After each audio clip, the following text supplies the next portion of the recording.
After 3 years working on the Lagos-Ibadan rail project, President Buhari arrived Lagos State amid tight security to inaugurate the 156-kilometer Lagos-Ibadan standard gauge rail line, the first double-track standard gauge rail in West Africa and the first Nigerian rail line to be started and completed by the same administration since 1960.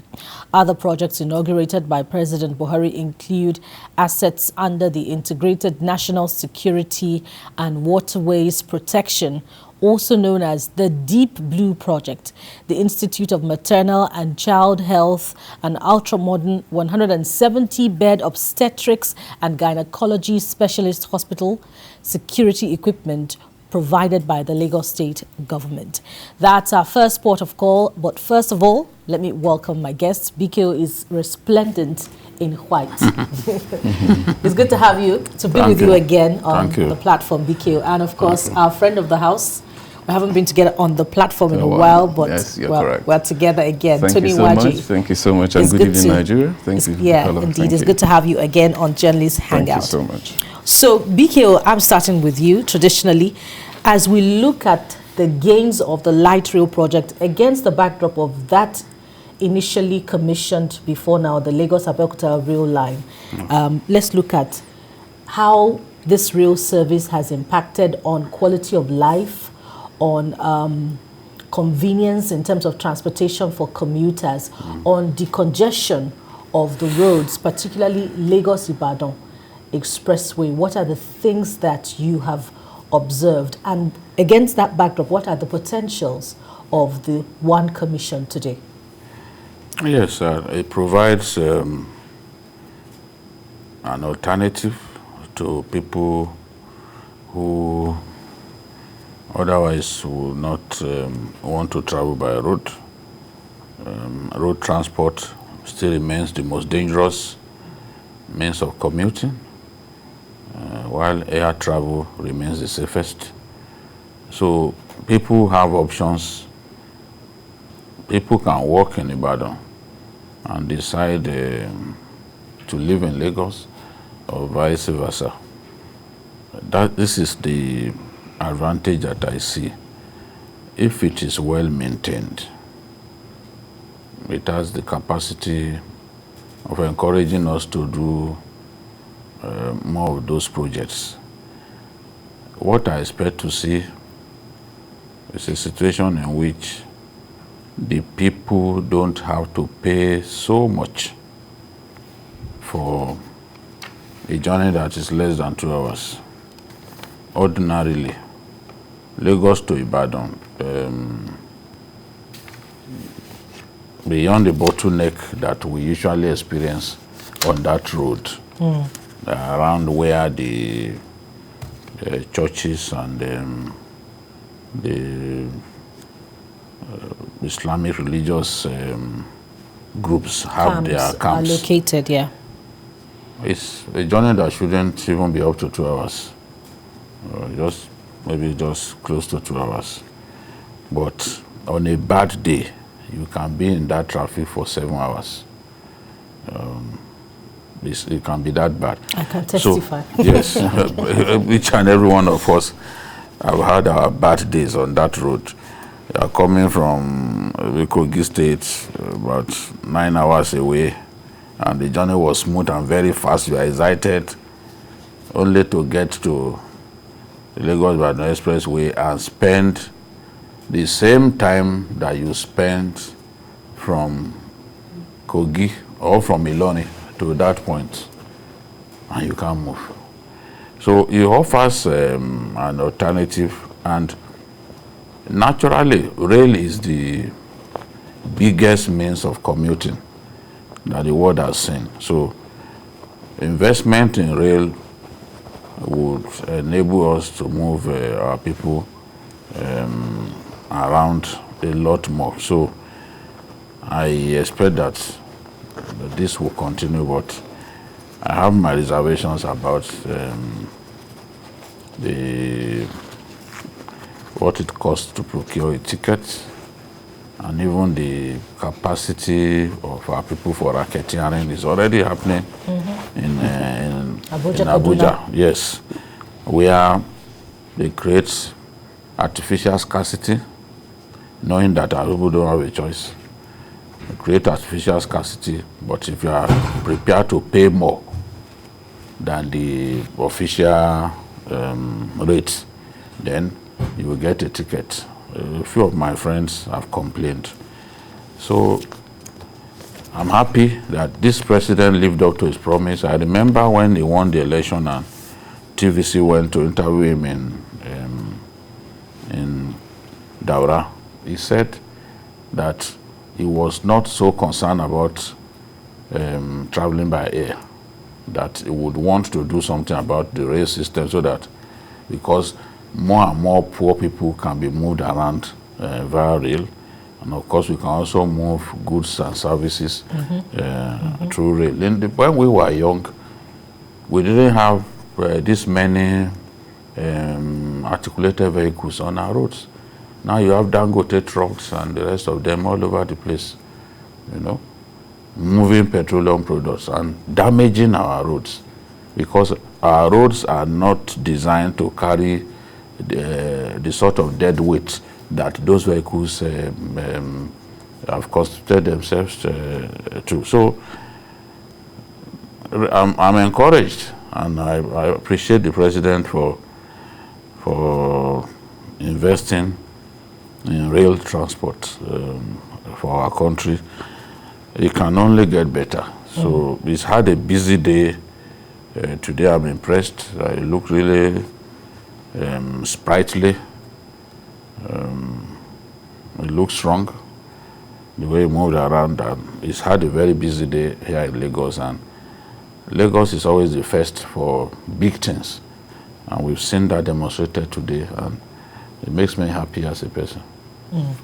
Now, Tony, given BKO's reservations, particularly because of the continued experience of commuters on Lagos-Ibadan Expressway, you know, facing traffic on bad days as much as 7 hours, does it show that the initial experiment with Lagos-Abeokuta has worked? And if not, perhaps we should begin to look at the Nigerian Railway Corporation now. Is it doing enough in terms of advertisement, or is it the concern about the cost of moving on rail as against the cost of, you know, traveling traditionally by road? Okay, let me start with the question on the if Lagos-Abeokuta route has experiment. I think it has worked. Okay. It may not have worked for people to notice to that level. You know, it's a gradual process, but we know railway transportation used to be one of the best in Nigeria. I grew up, you know, seeing railway, railway transportation, ferrying petroleum products, haulage, and big products across the hinterland in the country. Then suddenly it stopped. It will ease the traffic in Lagos, first and foremost, before we want to start talking about Lagos-Ibadan. Because anybody who's going to commute between Lagos-Ibadan has to come through at least that inside Lagos. So it will ease traffic heavily, especially these tankers, trailers and all that, which I know what happens every day in Lagos. Trailers falling, fire from petroleum tankers and all that. It will ease heavily that alone. For me, it's a big relief if we can actually sit on it and see that it works. That's if the rail has the capacity for, heavy duty. Because I think that's the essence. It must have capacity for heavy duty, not just to transport humans only. It has to transport. Those are the major, so that it can take away the weight on our roads.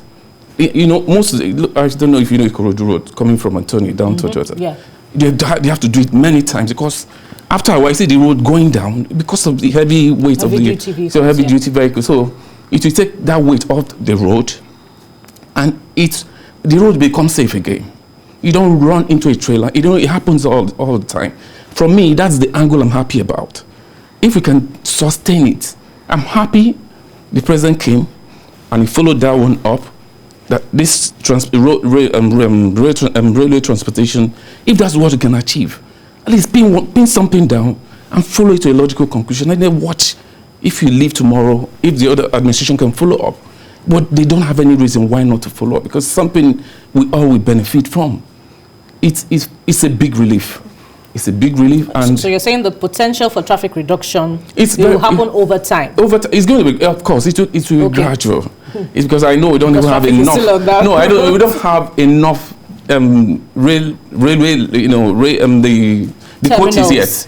We are the terminals. We don't have, but for me, it's a gradual thing. Let's start from somewhere. Okay. And not just after this, we don't hear anything. It has to, there must be branches and all that. If we can sustain it, there'll be a new day. It should be a new day for Nigeria. I don't need to go by road. I can take transportation.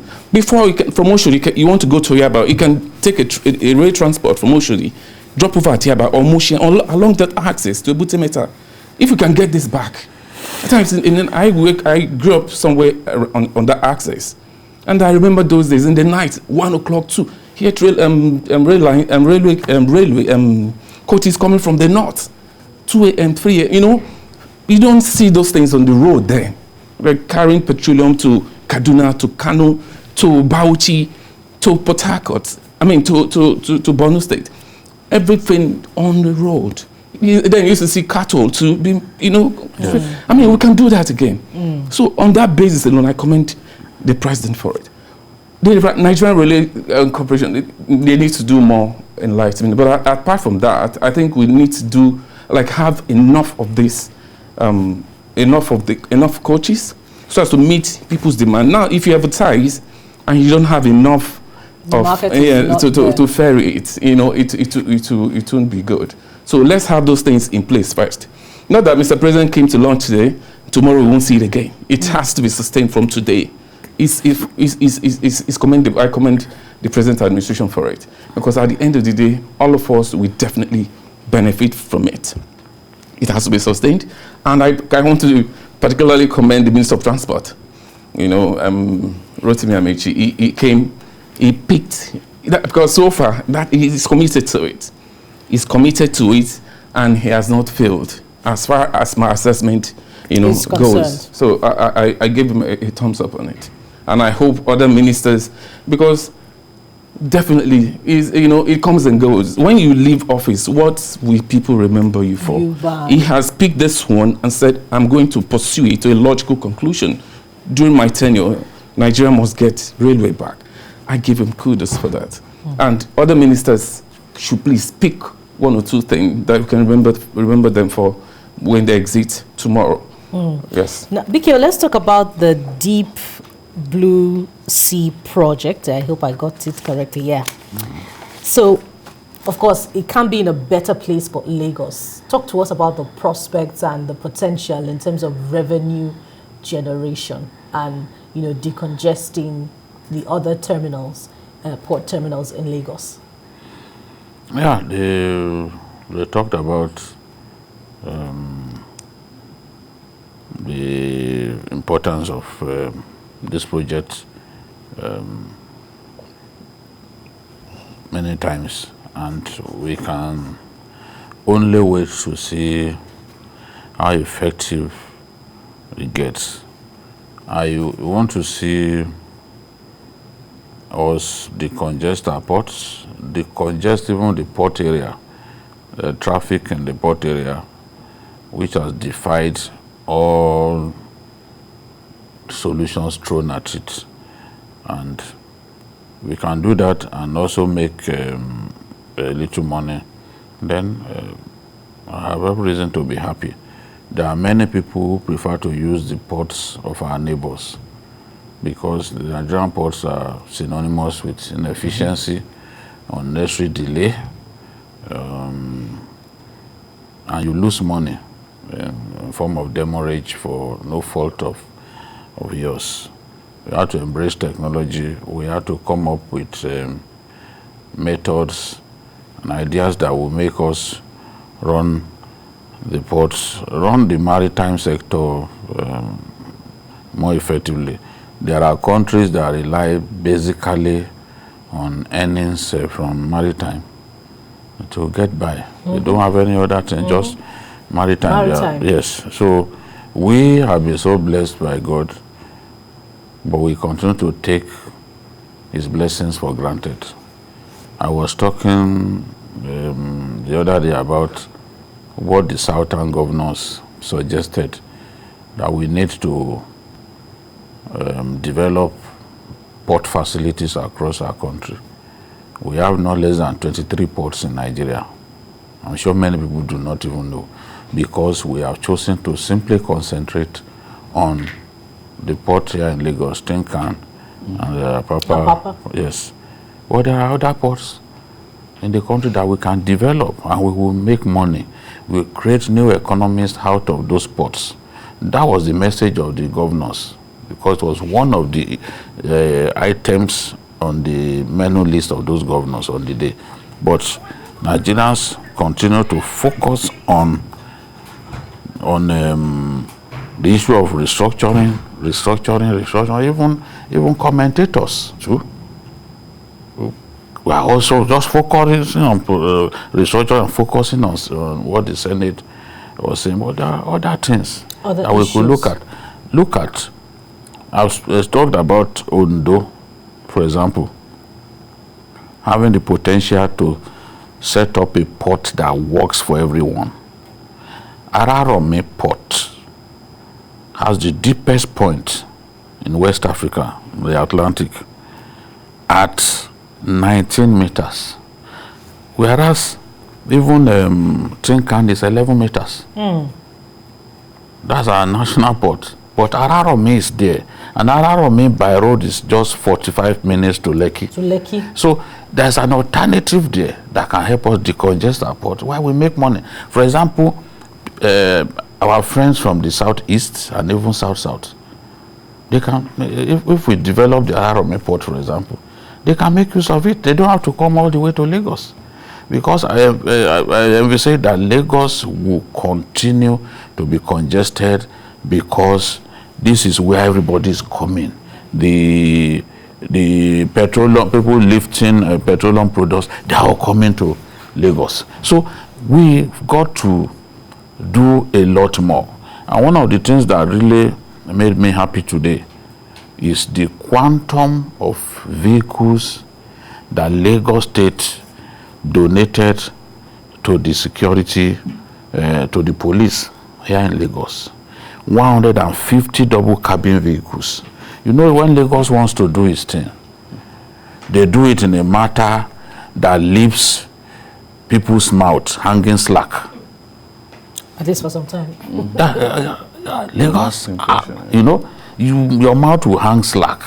150 double cabin vehicles, 30 saloon patrol vehicles, 1,000 ballistic helmets, 1,000 handheld police radio walkie-talkies, 100 bikes, 2 APCs, 2 anti-riot water cannon vehicles, 4 high-capacity troop carriers. You know, you can easily mobilize policemen to a location with with those trucks available. So I'm impressed. The more we give the police the tools that they need to work with, the greater their efficiency. If you are driving at night and you get to somewhere around Alausa, you see police patrol vehicle just stationed in one spot. That gives you the confidence that, look, where I am, I can't be robbed.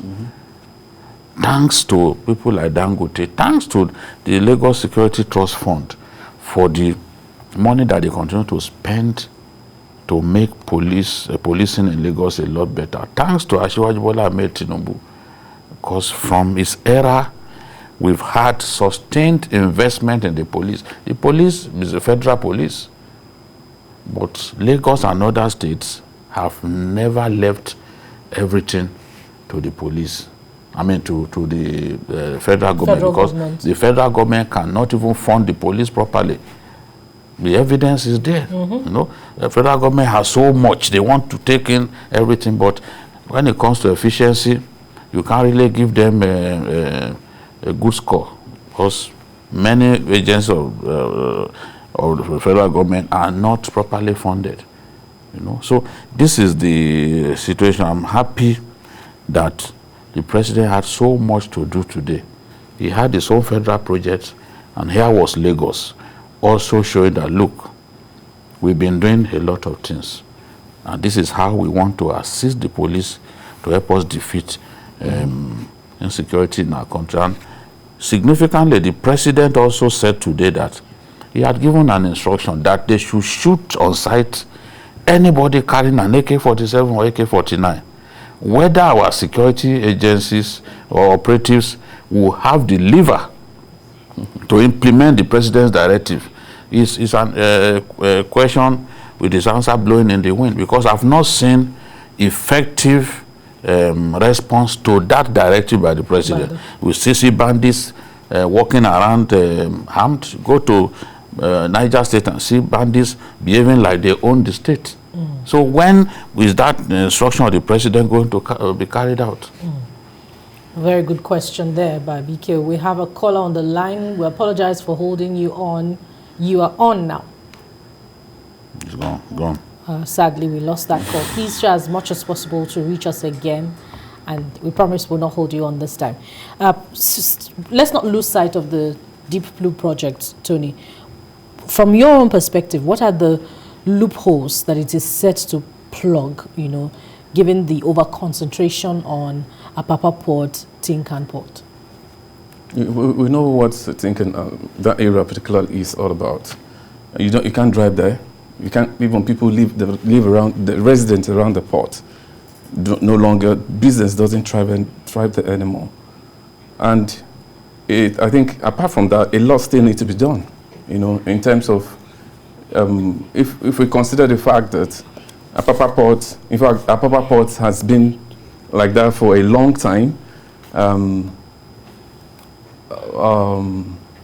lot still needs to be done in terms of the tank farms that dots Apapa all the way from along Wharf Road, down from Tinkan down to Wharf Road. You can come. I can't give you the number of the ports, the tank farms we have there. And so, when we don't have railway system, and you expect vehicular movement into the port to go and load, when I mean vehicular movement, or coming from outside Lagos, at times they stay in Lagos for over 6 months just to go into Apapa and exit. Most times they stay for 3 months. And so you see the backlog from Oshodi down to Apapa, from Ujuelegba down to Alaka, down to Ijera, to Apapa. You can't even go in there and come out a sane human being. For me, in as much as I commend this deep Blue project, I think we should start planning, if not today, but let's put it down, let's project how to relocate those tank farms out of Apapa. For me, that would be a major feat, if not for this administration, but any subsequent administration that will come. Because Apapa used to be a residential area. Okay, let's put it when those things were structured, when they were put up there, Apapa of today wasn't there. But then population has changed a lot of things. So a lot of things have to change. They need to relocate. By now, we should start looking at how to get these things out, first of all. BKO talked about Ondo, the port at Araromi port, at the deepest point, overlooking the Atlantic. We can shift. Perhaps government should also begin to engage investors, who are into the maritime business. You're watching Journalists Hangout on TVC News. Time now for a break. When we return, we'll continue with our conversation. Stay with us.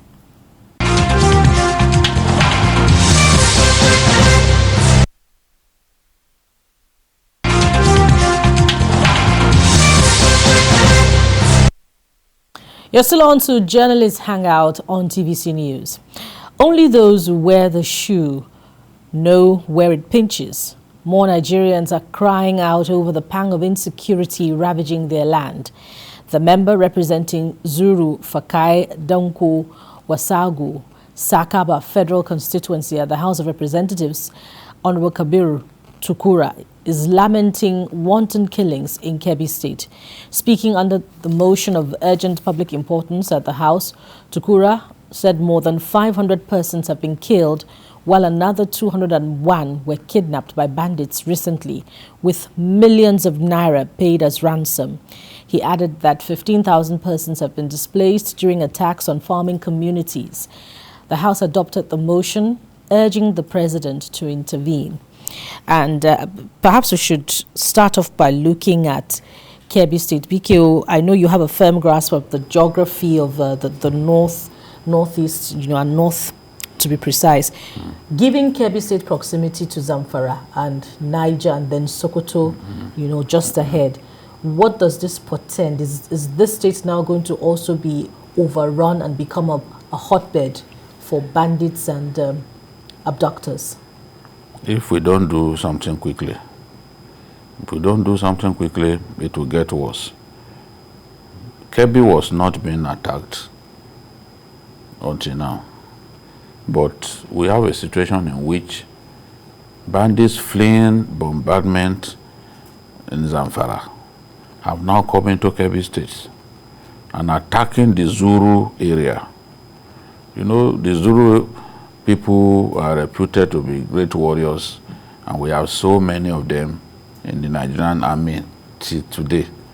The Bamei brothers, that's where they came from. The Colonel Sakaba, who was the commander of our troops in Metele, when we lost dozens of soldiers in one attack by Boko Haram, was also from that area. The lawmaker mentioned Sakaba as one of the places under attack. Yes. It had been happening for a few months now, but most of the atrocities that happen in that part of the country hardly get reported because it's such a distant place. But last week, with about 88 persons killed, according to the police, and the police have a way of editing the number of the dead, so that it don't raise airs. But this lawmaker is saying that far more people died than the police told us, that more people were picked in bushes in the constituency. So it has reached the point now that we've got to do something about bandits. The same zeal with which we are attacking ESN in the east, I believe that these bandits are a greater threat to our country. The way it is, they are a threat to food security. My friend was telling me that in Kaduna now, Igabi local government, that people can't go to their farms. Governor Rufai may try to portray his state as not the only state where there's so much insecurity that is happening in other places. Those are not the things that we like to hear. It's not our business whether it's happening in other places. But your state is noted for insecurity. Your state, we've seen people being picked up, students picked up. Let's address what's going on. Let's not compare ourselves. I hate negative comparisons. I'm excited when you make positive comparisons. No. It happens in other places. It happens even in the UK, schools are being attacked too. Don't tell us those stories. Don't tell us. It's positive comparisons that we get excited about.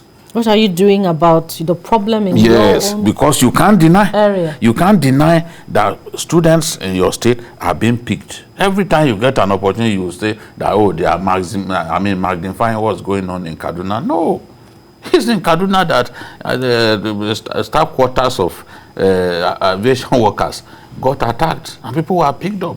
Did it happen in other states where we have airports? We have a serious problem. And I've suggested before, but it's clear that many of our leaders don't listen. Sometimes, too, I find it difficult to understand why our armed forces cannot carry out military action simultaneously. I want, because the truth is, Zamfara, when Zamfara had problems, even at the thick of their problems, about 4-6 years ago, Katsina was at peace. The amnesty was working. But when bandits saw that they were finding it difficult to operate in Zamfara, a lot of them moved into Katsina and ensured that the whole amnesty program failed, because they now felt, let's go to that place where we can operate freely, away from bombing by the Air Force. That is what we are seeing happening now. All of these states, Kaduna, Zamfara, Kebbi, Sokoto, they are linked. They are linked. Sabua, for example, in Kaduna State, you can get into Katsina through Sabua, and that's how it is. Look at, even when those boys, the Kankara students, when they were kidnapped, it was Zamfara that they took them to. Bush paths leading straight into another state.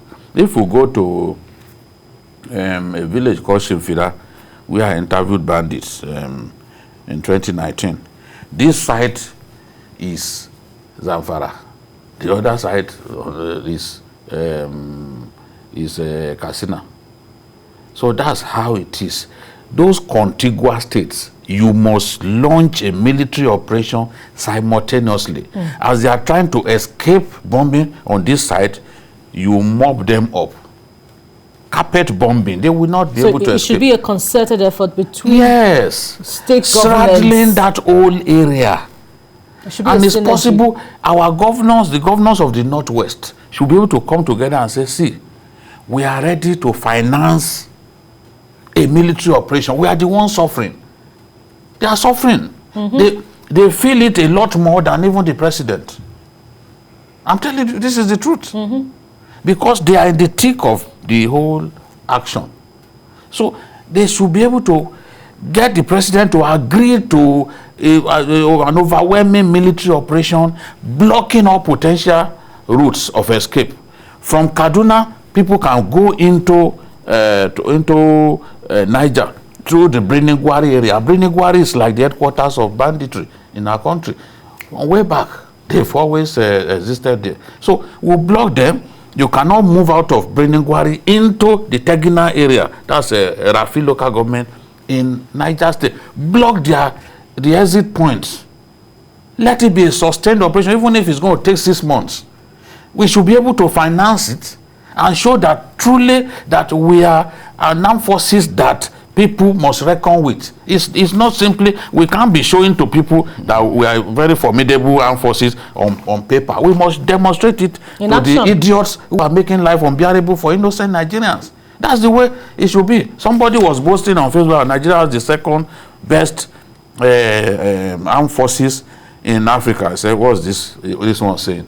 Number one. What's this one saying? I said, which parameters did you use to come to your judgment? Which military journal did you read that told you that we have the second best in Africa? You leave Algeria, you are mentioning us? I mean, a lot of things happen in our country. With the way to be convinced that we are strong and send the right signal to people is to let this happen. Okay. BK, we have a caller. Hello. Good evening. Yeah, good evening. Oh, fantastic. We're glad you could get through to us. So you're on. Go ahead. So, good evening, Baba Jide and Co. Good evening. Well done job that you guys are doing there. So, I'm calling from KB Response. Present leaders, the bandits are there ravaging people. They are there attacking people. Today, that's a market that's supposed to be held in the area. But all people flee as a result of the attack. So we need an urgent intervention by the government so that our people will not be finished as other places are being ravaged. So this measure should be taken to Babangida In fact, there was a caller that called you starting times that you people to talk about everything. This is escalating beyond reasonable imagination. So we need government to intervene urgently. Thank you. Have a nice day. Thank you very much. That appears to be breaking news. It says the bandits are ravaging right now. No, if you are not restrained, why won't they? How many times do we stop them? Many times they get away with it. Bandits going, sacking the police station. How come vigilantes seize stolen cattle from bandits, kept them in the police station, and they came back, took all of the cattle away in our country? And we will be boasting about our capacity. Unchecked. Tony? Yeah. What are your thoughts? Kebbi State. The state government has put in place a state security challenge, SCC, something like that. I'm just so scared. What's the turnout today? It's Kebbi today. Nobody knows tomorrow. You know, the next state. When Lagos feel is safe, let's. Kebbi used to be safe before. Kebbi, Kaduna. But today, Kaduna is, it's just something we are not doing right, because it has never been like this before. What you talk about now is people being killed, bandits days, kidnappers days, and a whole lot. Every day. Bad news and all that. Is that something we can tackle this? We can tackle. I think government needs to do more. What happened to, first and foremost, we need to start prosecuting publicly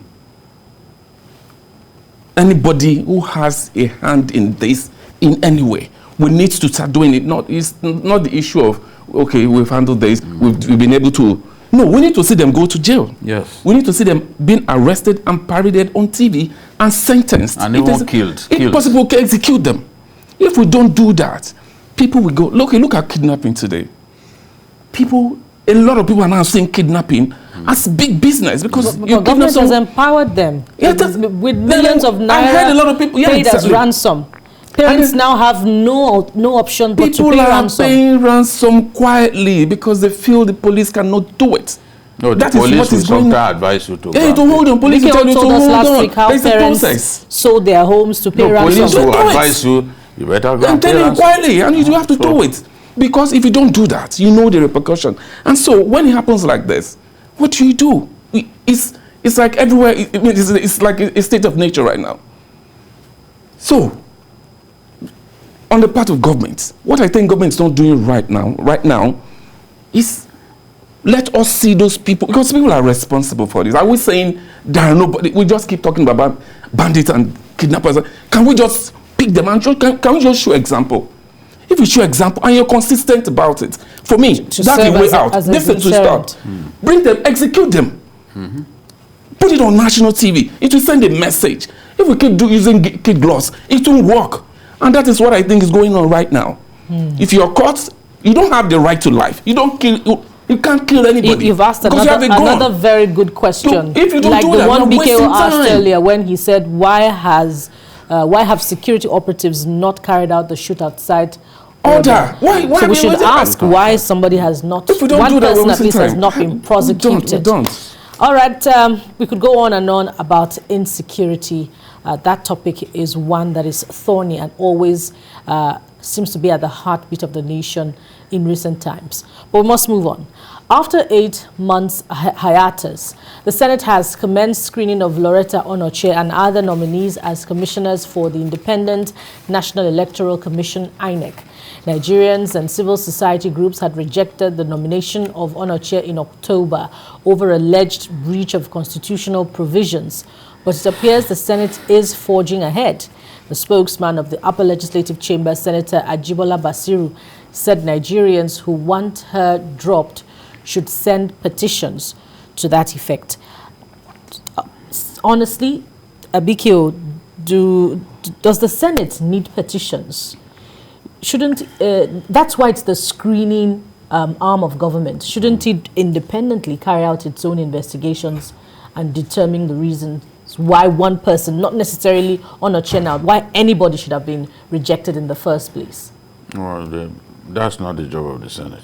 The DSS can run checks on individuals even before they are confirmed, and their report will be given to the Senate for Senate to act on it. Then, of course, there will be petitions. Nigerians are free to write petitions, and then the Senate will sit on the petition, so that the Senate doesn't become both the jury and the judge in such matters. So it makes sense for the Senate to wait for people to come up with what they have against this woman. And I believe that within even the 4 weeks that the Senate committee on INEC has been asked to work and produce this report, more and more Nigerians will continue to come up with what they have against Loretta Onoche as National Commissioner of INEC representing the South-South. Today, the Nigerian Civil Society Situation Room, which had earlier opposed Onoche's choice on the basis of her loyalty to the APC. Loyalty that's not hidden, that she exposed to the whole world through the social media, abusing people who oppose some positions emanating from APC members or people in government. She cannot deny that she's fiercely loyal to the APC. To the APC. Yes. That loyalty is not a bad thing. I respect her for that. But if the Constitution says that anybody to be appointed into INEC must not be a member of a party, then the president has created a moral problem by going for someone that Nigerians know and there's sufficient evidence through our posts on social media. Not just you can be an aide of the president and not be fiercely loyal to his party. You understand? Segun Adeniyi was an aide of President Yaradua, but I can't say that he was fiercely loyal to the PDP government at the time. Yes. He tried to do his things professionally. He's my friend. We do not always agree, but that is a fact. I have an obligation to be fair to him. Now, look at what the Civil Society Situation Room is saying. Her utterances, statements, demeanor, and courage have always conveyed and communicated political bias and partisanship in support of the APC. While we do not criticize our loyalty to our party, we highlight that these traits are not suited for the position of a non-partisan agency. So Section 156, subsection 1 of the Constitution makes it mandatory that an appointee at INEC shall not be a member of a political party. So they are saying that it is immaterial for you, in anticipation of appointment, to simply resign from the party. No. Even if you resign, that loyalty is in your heart. That loyalty is in the soul. Is stuck in the inner recesses of your heart, and you can't cause that one to resign.